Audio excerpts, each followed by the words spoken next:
అందరికీ జై భీమ్. నేను Rajesh Mahasena. Welcome to Mahasena media.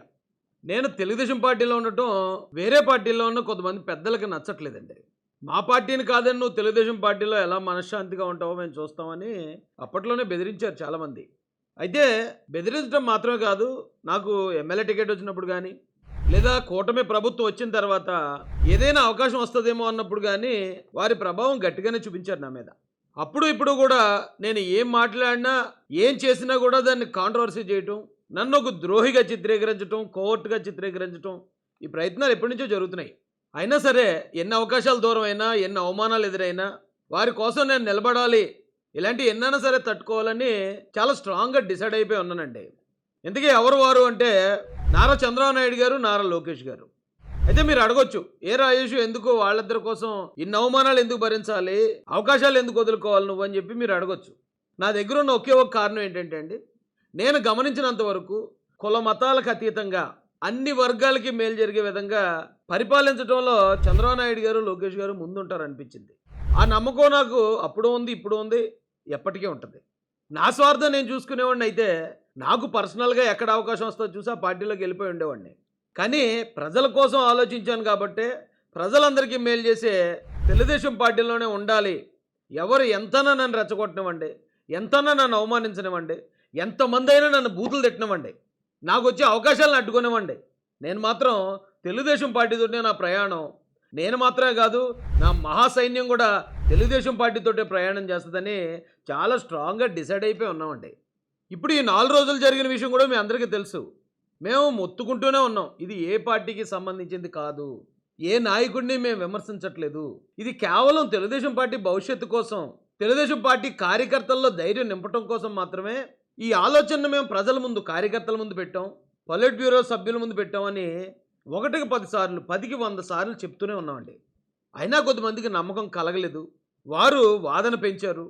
చివరికి ఎక్కడి దాకా వచ్చిందంటే తెలుగుదేశం పార్టీ అధిష్టానం ఈ విషయాన్ని ఎక్కడితో ఫుల్ స్టాప్ పెట్టండి అని మా అందరికీ ఫోన్లు వచ్చాయి, ప్రోగ్రామ్ కమిటీ నుంచి ఫోన్లు వచ్చాయి, అలాగే పార్టీ సెంట్రల్ ఆఫీస్ నుంచి కూడా ఫోన్లు వచ్చాయి.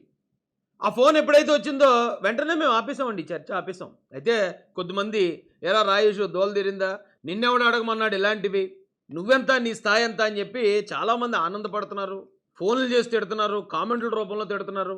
నేను మాట్లాడిన వీడియోలు వాళ్ళ గ్రూపుల్లో పెట్టుకుని గ్రూపుల నుంచి మరీ నెగిటివ్ కామెంట్లు పెట్టడానికి ప్రోత్సహిస్తున్నారు. ఏమన్నా చేయండి, నేను నిజంగా తప్పు చేస్తే నేను బాధపడాలి. నేను ఏ పార్టీ వల్ల అయితే రాష్ట్రం బాగుంటుందో పార్టీని నమ్మి ఆ పార్టీ కోసం పనిచేస్తున్న కార్యకర్తగా మా పార్టీ భవిష్యత్తు కోసం ఆలోచించుకోవడం తప్పని నేను ఇప్పటికీ భావించట్లేదండి. నేను చెప్పిన వాదన్నే కొంతమంది సీనియర్ నాయకులు కూడా బలపరచడం జరిగింది. వారందరూ కూడా ఈ రోజున అవమానాలు పడుతున్నారు, వారు కూడా తిట్లు తింటున్నారు.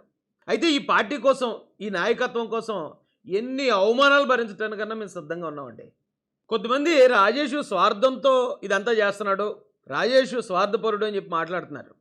నా మీద నమ్మకం పెట్టిన నారా చంద్రబాబు నాయుడు గారికి చెడ్డ పేరు రాకూడదని ఆయన ఇచ్చిన ఎమ్మెల్యే సీటు కూడా స్వచ్ఛందంగా వదిలేసినండి. ఒకవేళ ఎమ్మెల్యే సీటు వదిలాను కాబట్టి నాకు పలానా పదవి ఇవ్వండి, పలానా నియోజకవర్గానికి ఇన్ఛార్జ్ ఇవ్వండి అని కూడా ఒక్క మాట కూడా తెలుగుదేశం పార్టీని అడగలేదండి. నేను కూటమి గెలిచిన తర్వాత ఇప్పటికి 8 నెలలు అయింది. చంద్రబాబు నాయుడు గారిని ఒక్కసారైనా కలిసి, చంద్రబాబు నాయుడు గారు మీకోసం నేను సీటు వదిలేశాను, నాకు మీరు పలానా పని చేసి పెట్టండి, పలానా పదవి ఇవ్వండి అని ఇప్పటికీ ఒక్కసారి కూడా పెద్ద ఆయన నేను కలవలేదు. చంద్రబాబు నాయుడు గారు, లోకేష్ గారి నాయకత్వాన్ని నమ్మాం, కష్టపడి పనిచేసాం. ఆ రోజున జగన్మోహన్ రెడ్డి మీద చాలామంది పోరాడారు, కానీ అలా పోరాడిన వాళ్ళలో ఖచ్చితంగా టాప్ 10లో రాజేష్ మహాసేన పేరు ఉంటుందండి. ఇది జగన్మోహన్ రెడ్డి గారిని అడిగినా కూడా చెప్తారు. ఎందుకంటే దాదాపుగా 30 కేసులు, రౌడీ షీటు, 22 రోజులు జైలు, 2 హత్యా ప్రయత్నాలు జరిగాయి నా మీద. ఒక సైనికుడి క్యాపబిలిటీ, ఆయనకి తగిలిన గాయాలను బట్టే చెప్పొచ్చు. ఇంత పోరాటం చేశాం కాబట్టి మాకు ఫలానా అవకాశం కావాలని మా స్వార్థం కోసం ఏ రోజు చంద్రబాబు నాయుడు గారిని కానీ, లోకేష్ గారిని కానీ, పార్టీ పెద్దలను కానీ ఎవరిని ఏమి అడిగింది లేదు. మేము నిస్వార్థంగా ఈ రాష్ట్రం బాగుపడాలంటే, ప్రజలు బాగుండాలంటే చంద్రబాబు నాయుడు గారు, లోకేష్ గారి నాయకత్వం ఉండాలి అని చెప్పి నమ్మి పనిచేస్తున్న వ్యక్తులు మేము. ఇప్పటికీ మళ్ళీ చెప్తున్నానండి, తెలుగుదేశం పార్టీ కోసం ఎన్ని అవమానాలు ఎదుర్కోవడానికైనా, ఎన్ని త్యాగాలు చేయడానికన్నా నేను సిద్ధంగా ఉన్నాను.